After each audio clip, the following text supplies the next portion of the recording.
l'hôpital du Mali dispose désormais d'une nouvelle machine de radiothérapie, des nouveaux bâtiments équipés de machines IRM et de scanners, des équipements qui permettront une meilleure prise en charge de la population malienne en général et les malades du cancer en particulier. Le coût de ces équipements est de plus de 4 milliards de francs CFA. En 8e région, les femmes et les autorités administratives multiplient les actions pour la restauration de l'autorité de l'État et le retour des déplacés dans leurs familles respectives. Le point de cette évolution de la situation à Kidal dans ce journal. Voilà pour les titres. Très heureux de vous retrouver. Bonjour et bienvenue aux informations. Le ministre de la Sécurité et de la Protection civile vient de remettre 150 motos à différentes unités. Ces engins vont renforcer la mobilité des hommes sur le terrain en vue d'assurer au mieux la sécurité des personnes et de leurs biens. La cérémonie de remise a été présidée par le ministre et a regroupé les responsables des unités bénéficiaires. Batraouri. Les efforts du ministère de la Sécurité et de la Protection civile se poursuivent pour le renforcement de la mobilité des hommes sur le terrain. Dans cette optique, plusieurs engins à 2 roues sont mis à la disposition des différentes unités. S'agissant de la remise ce matin, elle consiste en un lot de 150 motos réparties comme suit. 100 motos pour la garde nationale, 10 motos à la police nationale pour la sécurisation du site de la centrale solaire de Safo, 10 motos à la gendarmerie nationale pour la sécurisation du site de la centrale solaire de Tchagadougou-Dialakoro à Selengue, 10 autres motos destinées à la garde nationale pour également la sécurisation du site de la centrale solaire de Sanankoroba, 15 motos au profit du groupement de la sécurité routière pour les missions de supervision sur le terrain, et enfin 5 motos pour le personnel d'appui du ministère de la Sécurité et de la Protection civile. C'est le lieu de préciser que cette acquisition de motos a été entièrement réalisée sur le budget national. Cette opération, à en croire le ministre, traduit la volonté des autorités du Mali de doter les forces de sécurité des moyens leur permettant de mieux accomplir leur mission. Que les efforts consentis par le gouvernement se mesurent opportunément à l'aune des résultats tangibles sur le terrain. Tâchez d'être à hauteur de mission en faisant preuve de rigueur et de professionnalisme afin de mériter de nos populations qui demeurent le seul baromètre de nos actions. Enfin, le ministre Daoud Ali Mohamedine a invité l'assistance à avoir une pensée pieuse pour les membres des forces de défense et de sécurité tombés ces jours sous le champ d'honneur. Je vous le disais dans les titres, l'hôpital du Mali dispose désormais d'une nouvelle machine de radiothérapie, des nouveaux bâtiments équipés de machines IRM et de scanners, des équipements qui permettront une meilleure prise en charge de la population malienne en général et les malades du cancer en particulier. Ces équipements d'une valeur de plus de 4 milliards de francs CFA sont offerts par l'UNICEF. La cérémonie des remises était présidée par la ministre de la Santé et du Développement social. On fait le point avec Barakissa Ouattara. Réponse au cri de cœur de l'hôpital du Mali. Le nouvel accélérateur linéaire est désormais installé pour le bonheur des malades du cancer. Ce n'est pas tout. Un nouveau bâtiment flambant neuf a été construit et équipé pour abriter le scanner et la nouvelle machine IRM, accompagné de 10 ambulances médicalisées. Tout ceci est financé sur le budget national à plus de 4 milliards de francs CFA. Tous ces joyaux sont les résultats de la concrétisation d'une volonté politique du président de la transition qui consiste à améliorer la qualité de la prise en charge sanitaire des Maliennes et des Maliens. C'est donc l'occasion pour moi, en mon nom propre et au nom de tous les collaborateurs de l'hôpital du Mali, d'exprimer une profonde gratitude à l'endroit de Madame le ministre de la Santé et du Développement social. L'UNICEF, partenaire clé du département de la santé, a aussi offert 7 véhicules et des lots d'équipements informatiques à certains services relevant du ministère. Ces véhicules et le matériel informatique permettront aux services techniques du ministère de renforcer la coordination, la communication, la collecte et l'analyse des données. Et ces équipements vont aussi faciliter les déplacements pour les activités de supervision, de formation et de sensibilisation des communautés, ainsi que le suivi et la gestion des programmes augmentant ainsi l'efficacité et l'impact des efforts de lutte contre la malnutrition au Mali. La ministre de la Santé et du Développement social a réitéré ses remerciements à l'UNICEF avant d'inviter le personnel de l'hôpital à plus d'assiduité.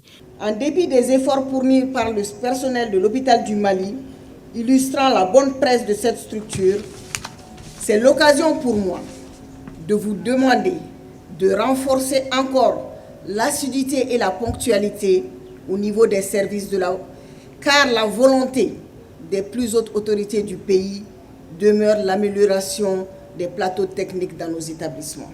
Autre doléance formulée par la directrice de l'hôpital, il s'agit de l'extension de l'hôpital du Mali qui consiste à construire un second bloc d'hospitalisation avec passerelle, un complexe de blocs opératoires, une morgue et enfin à informatiser et digitaliser l'hôpital.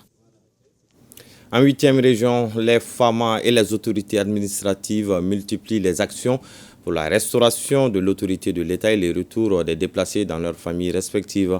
Le point de cette évolution de la situation à Kidal avec Sidi El Mehdi, Ag Al-Baka et Moussa Togo.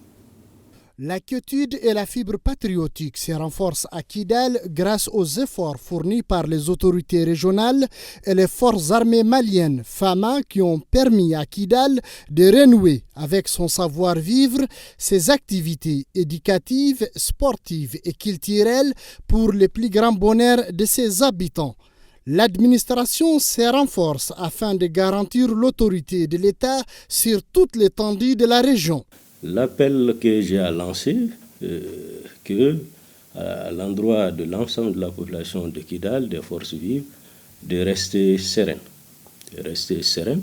L'administration est à leur côté, les femmes à leur côté, et qu'ils continuent aussi à vaguer à leurs occupations, à mener leurs activités quotidiennes comme d'habitude. Et de continuer aussi à soutenir nos forces armées de sécurité dans l'accomplissement de leur mission régalienne. Une mission que les forces armées de sécurité mènent avec beaucoup de professionnalisme et de réussite sur le terrain. Sans embâge, les FAMA lèvent tout équivoque à Nefif, Tessalit, Agalhok, Inafarq, Chibaro, Tinasako et Abaïbara respirent le Mali et les Maliens et Maliennes y vivent en parfaite symbiose. Les forces de défense et de sécurité multiplient les patrouilles afin de pacifier toute l'étendue de la région de Kidal. Sous l'impulsion du chef d'état-major général des armées, il s'agit pour nous d'abord de nous assurer de nos missions défensives qui consistent à défendre, à sécuriser et à stabiliser les localités et aussi d'aller maintenant dans les domaines des missions dynamiques qui consistent à rechercher, à traquer tous membres des groupes armés terroristes. Les FAMA travaillent et vivent en symbiose avec la population civile. Toutes les missions des FAMA sont conduites en préservant les intérêts de la population. Les forces armées maliennes FAMA à Kidal sont comme elles sont à Kaï, à Sigasso, à Ségou et partout à travers le Mali. Notre mission essentielle, c'est de protéger, de sécuriser la population et de protéger la population et leurs biens. C'est pourquoi nous invitons la notabilité et les populations de Kidal, la ville en particulier et toute la région en général, de soutenir les forces armées maliennes dans leur mission. La présence de FAMA à Kidal est perçue comme une source d'espoir pour les populations de la 8e région. On fait toujours de la paix. On sent infiniment que les choses commencent à très bien à aller et on les félicite de leur arrivée. Du colonel jusqu'aux soldats, officiers, sous-officiers, tous les restes. Grâce à eux, nous sommes très bien. À Kidal, pour les populations, l'administration, les forces de défense et de sécurité, la seule voie, c'est celle d'un Mali uni et prospère. Tenue à Kaï ce jeudi de la revue du premier semestre 2024 de la coopération Mali-UNICEF, elle a permis d'examiner l'état de mise en œuvre du programme afin d'y apporter les ajustements nécessaires pouvant garantir l'atteinte des résultats en fin 2024. Les conclusions de cette revue semestrielle avec Fantasso. À travers une analyse critique des contraintes majeures qui ont jalonné la mise en œuvre des activités au cours du semestre écoulé, cette revue a permis aux parties prenantes de procéder à des évaluations impartiales, aux ajustements nécessaires et de déterminer de manière collaborative les priorités et les interventions à mener au cours du deuxième semestre 2024. Pendant 3 jours, les agents de vos différents services techniques à tous les niveaux des 3 régions ont travaillé avec les staffs de l'UNICEF pour évaluer les résultats clés pour les enfants. L'objectif était d'identifier les indicateurs non ou faiblement atteints et de déterminer les mesures adéquates pour les accélérer ou les achever avant la fin de l'année 2024. Au cours de ce premier semestre, en plus de l'appui technique, les donations en équipement, l'UNICEF a engagé plus de 1,1 milliard dans les 3 régions, à savoir Kay, Kita et Nyoro, pour la mise en œuvre des activités au profit des bien-être des communautés. Cet exercice permettra d'examiner l'état de mise en œuvre du programme dans ses composantes stratégiques et opérationnelles et de s'assurer que les performances et les progrès enregistrés sont conformes aux prévisions fixées. Elle contribue à consolider le partenariat dynamique et constructif avec tous les acteurs dans la recherche des meilleures solutions consensuelles à la mise en œuvre du programme en vue d'un changement durable dans la situation des enfants et femmes dans la région de Kay. Dr Amadou Mba, chef du bureau des zones UNICEF Kay, n'a pas manqué de remercier les autorités administratives et politiques de la région de Kay pour tous les efforts consentis pour le bien-être des communautés et surtout celui des femmes et des enfants. La région de Sikasso compte désormais 8 cercles, dont 2 anciens que sont Sikasso et Kadiolo. Les préfets des 6 nouveaux cercles ainsi que le préfet entrant de Sikasso ont été présentés ce jeudi aux acteurs avec qui ils doivent collaborer pour le développement local. C'était au cours d'une cérémonie organisée par le gouvernorat de Sikasso.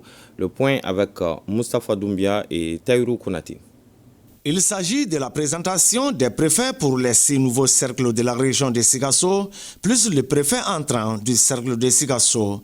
Des nouveaux préfets présentés aux autorités et légitimités traditionnelles, aux forces de défense et de sécurité, aux services techniques et aux maires des chefs-lieux de cercle. Ces représentants de l'administration sont prêts à jouer leur partition pour le développement de leur cercle. Le mot d'ordre n'est autre chose que de porter très haut les flambeaux du Mali et de faire le travail avec la plus grande, en tout cas, responsabilité. On mesure la portée vraiment de la responsabilité en tant que représentant de l'État. On est là pour booster vraiment le développement et la concrétisation de la volonté des plus hautes autorités. La présentation des nouveaux préfets vient concrétiser la volonté des autorités de la transition d'assurer la présence effective de l'État sur l'ensemble du territoire national. La chef de l'exécutif régional a saisi les cadres pour remercier les préfets sortants de Sikasso et celui de Kadiolo qui assurait jusque-là l'intérim des préfets dans les 6 nouveaux cercles de la région. Elle a aussi prodigué quelques conseils à ses représentants de l'État. Les conseils qu'on leur a donnés, c'est d'avoir comme compagnons les 3 principes qui guident l'action gouvernementale, à savoir le respect de la souveraineté, le respect du choix stratégique et surtout la prise en compte des intérêts vitaux de la population. On les a également confiés aux différents acteurs pour les aider dans leur mission. Il convient de noter qu'en prélude à cette cérémonie de présentation, l'association des jeunes descendants des rois du Kénédougou a remis un tableau au préfet sortant de Sikasso pour ses efforts. Restons à Sikasso avec Moustapha Doumbia et Taïrou Konate qui nous parlent cette fois-ci de la célébration de la journée panafricaine des femmes avec les dames de la société des mines d'or de Siama et celle des sociétés sous-traitantes. Une journée placée sous le thème « Investir en faveur des femmes, c'est investir dans l'avenir de l'Afrique ». Des partages d'expériences ont été les temps forts de cette célébration, nous dit nos correspondants. Suivons. La remise des attestations aux 5 meilleures femmes engagées est l'un des faits symboliques de cette journée panafricaine des femmes initiée par la mine d'or de Siama.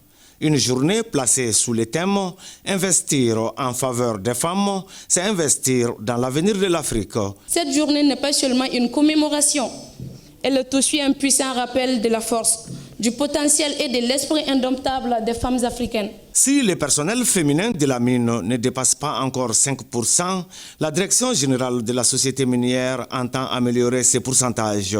Déjà, des actions sont en cours pour renforcer les capacités des femmes de la mine et celles de la commune de Fourou qui abrite la mine d'or. Nous donnons une mention spéciale à la direction de la SOMICI pour la formation d'un nombre important de femmes stagiaires.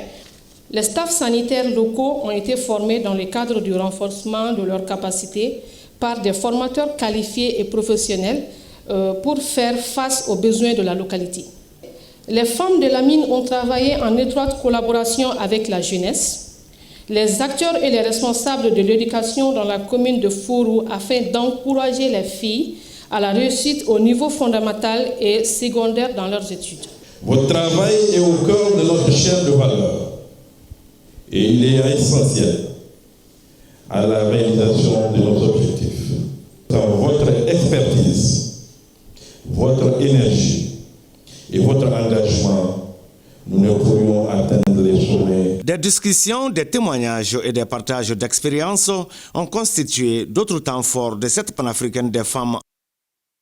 Toujours dans le cadre de la célébration de la journée panafricaine des femmes, l'association d'émaniement de Doumanzana en commune 1 du district de Bamako a tenu une conférence débat. Il s'agissait de parler du rôle des femmes dans l'éducation des enfants et dans le développement du pays. Une thématique en lien avec le thème national de la panafricaine qui est des institutrices d'hier aux enseignantes d'aujourd'hui, les femmes à l'avant-garde de la refondation à travers l'éducation. Et les femmes de la commune ont massivement répondu à l'appel, nous dit Aïssa Taba.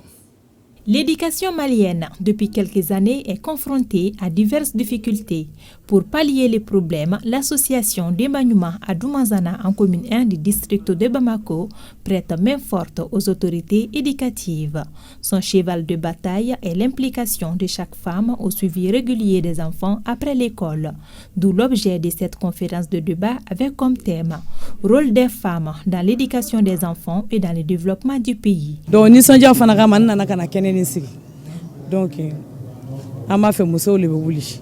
Nous avons initié cette conférence suite à la célébration nationale de la Journée panafricaine des femmes. Une journée célébrée en pompe avec le thème central. C'est pourquoi on a jugé nécessaire de rassembler les femmes et les sensibiliser sur leur rôle dans l'éducation des enfants. L'objectif recherché est de faire en sorte qu'il n'y ait plus de dépravation chez les enfants. Aujourd'hui, nous sommes très contents. On a appris ici beaucoup de choses, surtout qu'on a notre rôle à jouer dans l'éducation des enfants, même si on n'a pas été à l'école. On remercie l'association d'Imbanyuma pour cette belle initiative. Cette initiative de l'association d'émaniement va en étroite collaboration avec les activités du ministère de la promotion de la femme, de l'enfant et de la famille. Un engagement salué à sa juste valeur par la chef de service de la promotion de la femme, de l'enfant et de la famille en commune 1. D'émaniement, elle cherche des dons pour ces associations-là, pour que ces associations et ces femmes-là puissent avoir une vie meilleure. Elle a ses partenaires qui donnent des vivres et des non-vivres pour les membres de son association. Loin de la célébration folklorique, l'association d'émaniement profite de chaque journée dédiée à la femme pour la sensibilisation. Une vingtaine de médecins, pharmaciens et agronomes participent à une formation sur la citronnelle. Elle va permettre à ces spécialistes de découvrir les potentialités et vertus médicinales de cette plante. L'initiative est de l'ordre des pharmaciens du Mali en partenariat avec les sociétés Somfico Mali et Aroma Processus Consulting de la Tunisie. Plus de précisions sur cette initiative avec Soumao Aïdaram. La citronnelle est une plante dont 1 hectare de sa culture pourrait générer entre 15 à 20 millions de francs CFA, selon un exemple donné au cours de la formation. Elle se cultive en quantité ici au Mali et c'est pourquoi il faut la valoriser. L'Ordre des pharmaciens veut vraiment développer l'extraction, la distillation des plantes essentielles pour que beaucoup de jeunes pharmaciens puissent s'orienter vers la transformation des plantes de citronnelle, puissent l'appliquer en tout cas dans beaucoup de choses pour l'utiliser contre certaines maladies, certaines infections, mais aussi dans la cosmétique. On a commencé par l'étude des sols de la citronnelle jusqu'à différents types de sols. Déjà, je pense que cette formation va me permettre de mieux connaître le marché international de la citronnelle. Les formateurs du jour, tous deux venus de la Tunisie, ont donné des cours pratiques assimilés à la théorie. Celui-là, c'est un distillateur. On est en train de distiller donc, une plante aromatique et médicinale, c'est la citronnelle. On introduit donc la plante avec de l'eau dans cet alambic de distillation. Puis, on allume le feu. Donc, l'évaporation de l'eau entraîne donc, de la vapeur chargée en huile essentielle de la citronnelle. Après la condensation, on aura donc de l'huile essentielle de la citronnelle. Après la séparation, on aura de l'hydrolat de la citronnelle et de l'huile essentielle de la citronnelle. Après la distillation, on va faire donc la valorisation en produits cosmétiques et en produits de beauté, puisqu'elle possède plusieurs effets donc répulsifs, anti-moustiques, apaisantes, antiseptiques et anti-infectieuses. Le résultat attendu est de créer plus d'emplois pour les Maliens à travers la transformation et la commercialisation de la citronnelle, un moyen de contribuer au développement du pays. Espérons que les participants vont faire bon usage de ces connaissances. C'est ce qui met fin à ce journal. Merci de l'avoir suivi et bonne suite de programme sur la télévision nationale.